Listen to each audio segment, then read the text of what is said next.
1999 में ये एसोसिएशन को मैं स्थापित किया। ये सोचकर स्थापित किया, कारगिल वार में हमारा सैनिकों ने इतना वीरोचिता से पाकिस्तान के साथ लड़ाई किया। वो लड़ाई में हम लोग अपना जान कुर्बान करके हुए देश को रक्षा की और देश को विजय का रूट में लेकर गया। लास्ट में अटल बिहारी वाजपेयी को विजय का इसका नारा हम उनको सौंप दिया। इस तरह हमने हमारा भारत का इज्जत को इतना हम लोग मतलब बढ़ाया, वो आप लोग जानते हैं, समाज का पूरा जनों ने जानते हैं।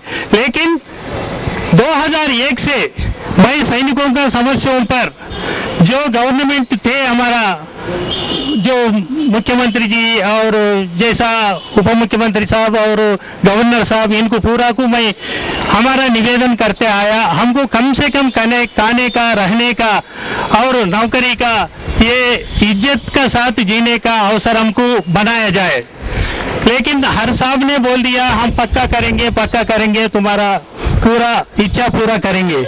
लेकिन 2001 से लेकर 2015 भी आया, ये अभी तक भी वो गवर्नमेंटों ने बोलते ही रहे, लेकिन हमारा नहीं किया। सिर्फ रंगारेड्डी जिला कलेक्टर साहब ने 900 एक्स-सर्विसमैन को 46 एकड़ 12 गुंठा जमीन को अलाट किया।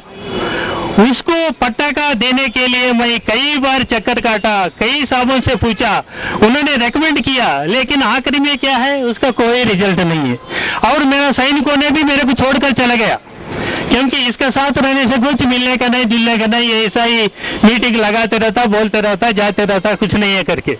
लेकिन अभी इसी वक्त हमारा गवर्नमेंट आया, तेलंगाना गवर्नमेंट तेलंगाना में, और केसीआर साहब और उप मुख्यमंत्री साहब, हमारा जो विपक्ष नेताओं का छाया हमारे ऊपर है।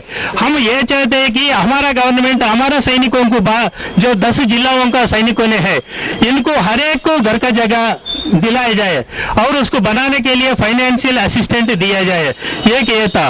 और हमारा ये युद्ध में जो शहीद हुए सैनिकों का पत्नी है और माँ बाप है, उनको गवर्नमेंट से मैं निवेदन करता हूँ, कम से कम उनको अपना तेलंगाना राष्ट्र आरटीसी में जो बसों में उनको कम से कम फ्री ट्रैवल करने का उनको अवसर दिया जाए, ताकि वो लोगों के पास कुछ नहीं बचा।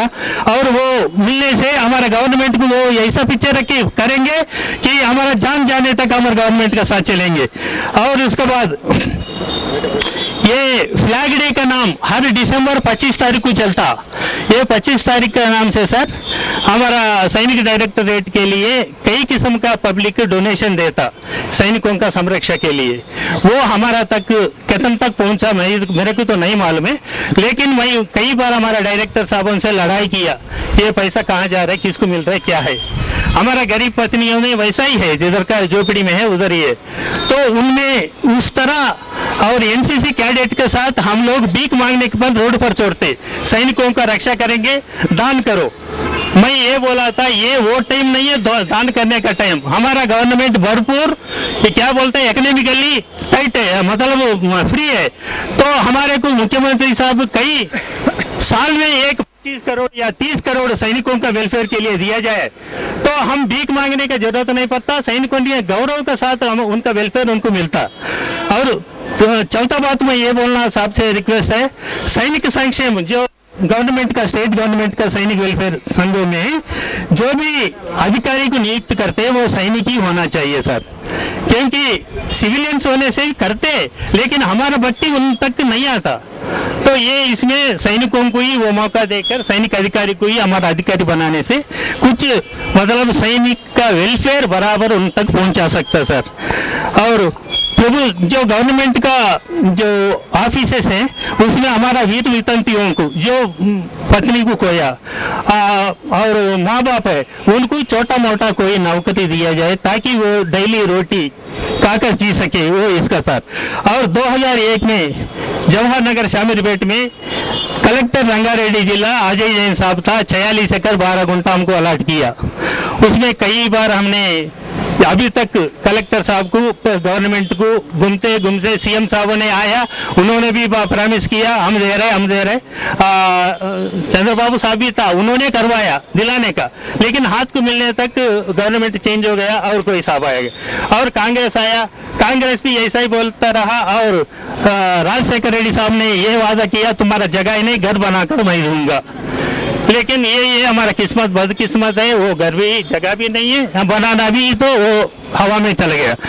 तो इस तरह मैं आपसे निवेदन है सर, मैं आपसे आकर मिलूंगा हमारा कमेटी के साथ। ये आपसे इतना ही बोलने का मेरा ये था सर। और कारगिल का तो आपको मालूम है सर, ये आपसे करके सब लोगों को। मुझे आज रंगा गौड़ साहब की बात सुनते हुए मुझे बहुत अफसोस हो रहा है, क्योंकि ये जो मिलिट्री के जो जवान होते हैं वो हमारे देश की रक्षा करते हैं। खासतौर से जितने भी जंग हुए हमारे पाकिस्तान से हो, चाइना से हो, इन लोगों ने अपनी जानों की कुर्बानी लगाते हुए हमारे देश की हिफाजत की है। अगर इनके साथ नाइंसाफी होती तो हमें भी बहुत उसका अफसोस है। मगर हमारी स्टेट बनकर सिर्फ 1 साल 2 महीने हो रहे हैं। जरूर आपकी जो रंगारेड्डी की जमीन है 46 एकड़ 2 गुंठे, उसका जरूर पट्टा कर दिया जाएगा उसके अंदर। और हम बहुत रिस्पेक्ट देते हैं, हर कोई हमारे फौजी भाइयों की रिस्पेक्ट करता है, क्योंकि वो हमारी देश की रक्षा, हमारी रक्षा करते हैं। अगर आपके साथ जहाँ भी नाइंसाफी साबिका में हुई, इसके बाद नहीं होगी। ये तेलंगाना गवर्नमेंट आपकी गवर्नमेंट है और हमारे जो ऑनरेबल सीएम साहब है वो हर एक के इश्यूज को सॉल्व करते रहते हैं। एक बार उनसे आप मीटिंग कीजिए, आपके जो और आप जो बस के पास का कहे वो जरूर करवा देंगे, कोई हमारे लिए बड़ी बात नहीं है। और जो कारगिल जंग में शहीद हुए उनके जो भी अफराद खानदान है, उन्हें जहाँ भी हो सके हमारी स्टेट गवर्नमेंट में हम ऑनरेबल सीएम साहब से बताएंगे, वो जरूर ये जॉब भी प्रोवाइड की जो बात कर रहे हैं जरूर किया जाएगा। हमारे लिए हमारे फौजी भाई यकीनन हमारे लिए फख्र की बात है। इन लोगों ने जान पर खेलकर हमारी देश की हिफाजत करते हैं और उनकी हम नहीं कदर करेंगे तो फिर हम अपने आप को बदनसीब करेंगे। डेफिनेटली ये गवर्नमेंट जरूर आपकी गवर्नमेंट है। एक बार आपके लोगों के साथ मीटिंग होगी और ऑनरेबल सीएम साहब से भी एक मीटिंग करेंगे। आपके जो डिमांड्स है जरूर उसे हम 100% पूरा करने की कोशिश करेंगे। जय हिंद। एक डेट निकल कर दे, डेफिनेट मैं उनसे अपॉइंटमेंट लेने के बाद आप एक बार आइए मेरे दफ्तर। और हम लोग दे रहे हैं, जो फौजी रिटायर्ड हो रहे हैं उन्हें 10 एकड़ जमीन साबिका में भी दी जाती थी, अभी भी दी जा रही है। अगर किसी के साथ नाइंसाफी हो रही है तो हम जरूर हमारे उनके साथ इंसाफ करेंगे। जय हिंद। Thank you sir.